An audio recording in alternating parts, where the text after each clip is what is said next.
జై శ్రీ గురుదేవ దత్త. జై శ్రీ విఠలానంద. ఓం దత్తాయ నమః. సమగ్ర శ్రీ గురు చరిత్ర 2వ అధ్యాయమునందు కౌశికుని వృత్తాంతమును గురించి ఈ సంచికలో తెలుసుకుందాం. వేదధర్ముల వారు దీపకునితో ఈ విధముగా చెప్పసాగిరి.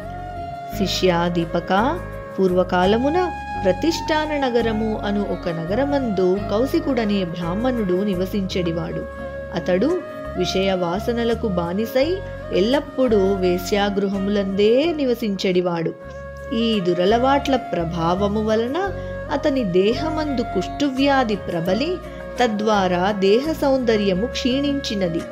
ఆపై వ్యాధి తీవ్రత వలన హస్త పాదములు కుచించుకుపోయి వ్రణములు ఏర్పడి అతని శరీరము జుగుప్సాకరముగా మారినది. ఈ వ్యాధి కారణముగా కౌశికుని అందరూ అసహ్యించుకొనసాగిరి. అతను ఎంతో వ్యధకులోనై ఇంటివైపు ఆలోచన మళ్ళగా అతను ఇంటికి చేరుకొనినాడు. ఇంటి వద్ద సౌశీల్యవతి పతివ్రత అయిన అతని అర్ధాంగి సుమతి తన భర్తనెంతో సాదరముగా ఆహ్వానించి ఎంతో ప్రేమతో పరిచర్యలను చేయసాగినది. ఆమె చేయు పరిచర్యలు కొంత ఔషధ సేవల వలన దేహవ్యాధి కొంతవరకు ఉపశమించినది. కుష్ఠురోగ పీడితునికి కామవాంఛ ప్రబలముగా ఉండుట ఆ వ్యాధి లక్షణము. తన భార్య ఉపచారముల వలన కొంతవరకు వ్యాధి తీవ్రత తగ్గిన పిదప అతని యందుగల వేశ్యా ప్రవృత్తి తీవ్రమై తనను వేశ్యావాటికకు తీసుకొని వెళ్ళమని భార్యను వేధించసాగాడు కౌశికుడు. ఆ మహాపతివ్రతయైన సుమతి తన భర్త కోరికను తీర్చుటే సతిధర్మముగా భావించినది. వ్యాధి తీవ్రత తగ్గింది, కానీ కౌశికుడు తనంత తాను వేశ్యావాటికకు వెళ్ళలేని పరిస్థితి. కానీ భార్యను తదేకముగా తన కోర్కెను తీర్చమని వేధించు కారణముగా ఆమె ఒక రాత్రి తన భర్తను భుజములపై వేసుకొని వేశ్యావాటిక వైపు నడవసాగింది. మహాసాధ్వీమ తల్లి అయిన సుమతి చీకటి పడిన తరువాత కొన్ని బంగారు వరహాలు కొంగున మూట కట్టుకుని రోగి నడవలేనివాడు అయిన తన భర్తను ఒక వెదురు గుంపలో కూర్చోపెట్టుకుని అతి కష్టం మీద తలపై ఎత్తుకొని రాజమార్గంలో వెళ్ళినచో పరులు చూతురని ఊరి బయట నుండి శ్మశాన మార్గమున తీసుకుని పోవుచుండెను.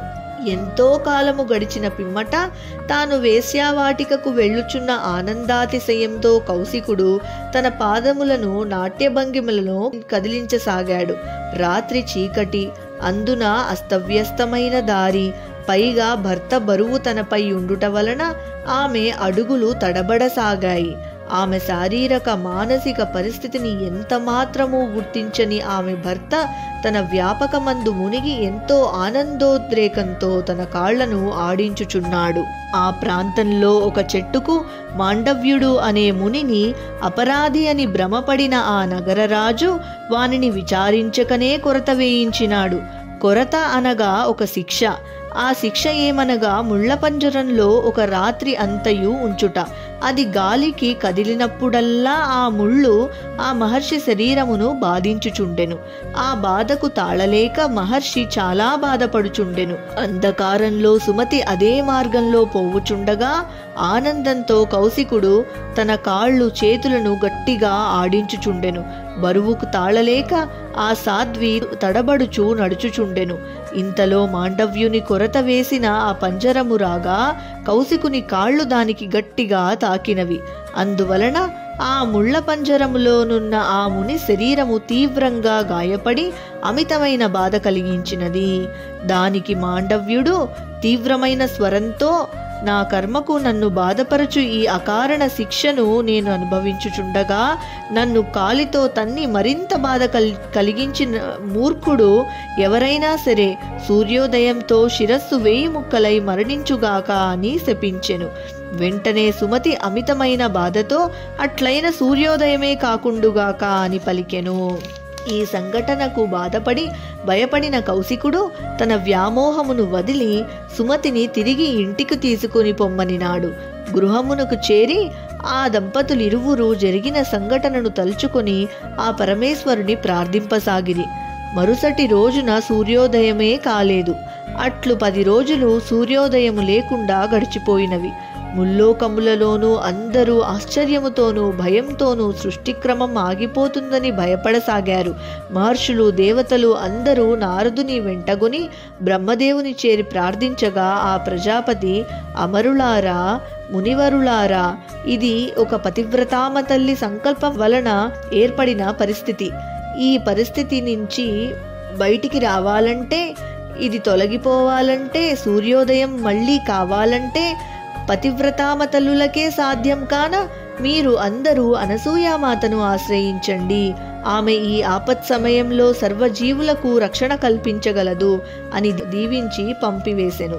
అంత దేవతలు మునులు అందరూ అనసూయామాతను శరణుజొచ్చిరి. అనసూయామాత ఏ విధముగా ఈ క్లిష్టమైన సమస్యకు పరిహారము పలికినదో, సూర్యదేవుడు ఎప్పుడు మళ్ళీ ఆగమించినాడో, ఈ విషయాలన్నీ వచ్చే వారం సంచికలో తెలుసుకుందాం. జై గురుదేవదత్త, జై అనసూయామాత.